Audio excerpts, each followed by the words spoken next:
Porque es evidente que vivimos en un mundo nuevo, un mundo más multipolar si cabe, más hostil, más desordenado, un mundo en el que las normas, las reglas que han sostenido la convivencia global durante décadas ya casi no cuentan, o al menos da la sensación de que casi ya no cuentan, después de lo que estamos viendo durante estas últimas horas y estos últimos días.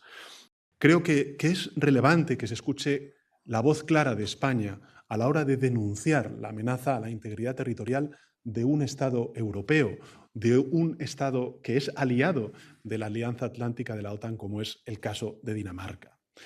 Porque no se puede aceptar sencillamente, y no podemos aceptarlo ni como país, ni tampoco como gobierno. Antes hacía mención a Venezuela, por eso hemos condenado con contundencia la reciente intervención militar en ese país con el que tantos lazos nos unen. No caben tibiezas ni medias tintas, al igual que no nos cupieron esas tibiezas ni esas medias tintas cuando tuvimos que rechazar la supuesta legitimidad de la victoria, que por supuesto no fue tal, de Maduro en las últimas elecciones presidenciales en Venezuela. El futuro de Venezuela, quien tiene que decidirlo son los venezolanos y las venezolanas. Y eso es lo que defenderá España cuando efectivamente esta transición se ponga en marcha. Que nadie lo dude, vamos a ayudar positivamente a la transición a la democracia en Venezuela, lo vamos a hacer de forma activa, lo haremos también desde el valor que nos otorga la experiencia histórica de nuestro país para que el futuro de Venezuela sea el que decidan los venezolanos. No un país extranjero, no intereses ajenos a los de los venezolanos y las venezolanas.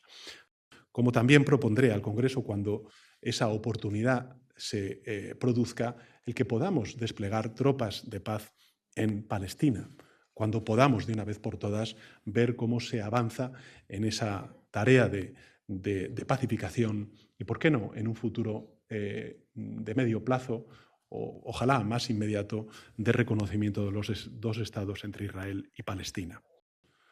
Si España ha mandado tropas de paz a otras muchas latitudes geográficas lejanas de nuestro país, ¿cómo no vamos a mandar tropas de paz a Ucrania, a un país europeo? Tenemos que participar activamente en el diseño y en la implementación de esa arquitectura de seguridad europea y tenemos que participar como gran país europeo que somos también de la seguridad colectiva, de la seguridad europea.